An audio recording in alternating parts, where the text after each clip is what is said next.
Bonjour à tous, cette petite capsule vidéo pour partager avec vous deux analogies qui sont apparues lors d'accompagnement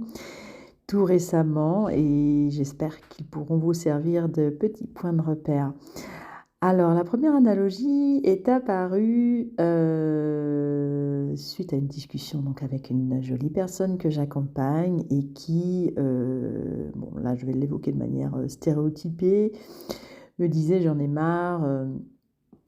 il se passe toujours, des événements négatifs lorsque je vais bien et c'est toujours des successions, d'épreuves à traverser, de mauvaises nouvelles à gérer et j'aimerais bien qu'un jour, tout cela cesse pour que je sois vraiment tranquille». Et j'ai eu cette image à lui, suggérer, de l'océan et je lui ai posé la question: «Mais est-ce que vous pourriez attendre de l'océan qu'il ne fasse plus de vagues?» Alors évidemment, la réponse était non, à savoir que l'océan pouvait être parfois un peu plus calme que d'autres, mais que le phénomène, des vagues, était partie intégrante, de l'océan. Et du coup, plutôt que, de refuser de voir les vagues ou en tout cas de se positionner correctement, pour, les prendre en douceur et bien, qu'est-ce qu'il fallait faire, pour éviter de les prendre, à l'arrière de la tête et de sombrer à chaque fois, submergé en fait, par la vague? Hem, la réponse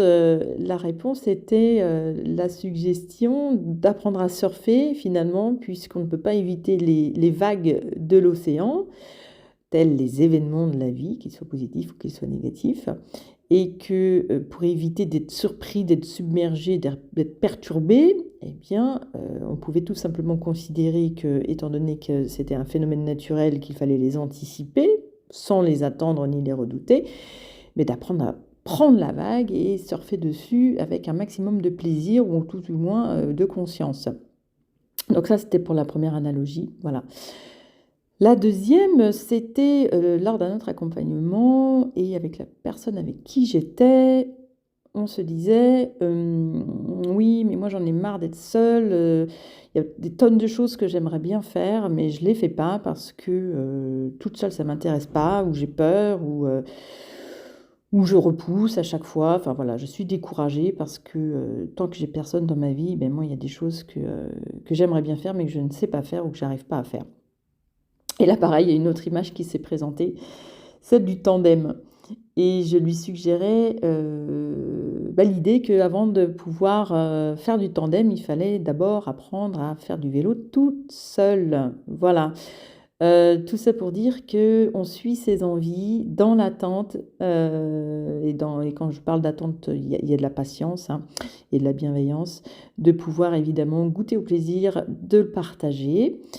C'est évident qu'on a tous envie, de savourer la vie à 2, mais qu'en attendant, que notre partenaire, arrive sur notre chemin et bien, on s'entraîne et en tout cas, on suit nos envies, nos aspirations en goûtant déjà à ces moments-là, pour pouvoir ensuite, les partager à 2. Voilà, j'espère que ces images, ces analogies vous parleront et je vous dis à très vite.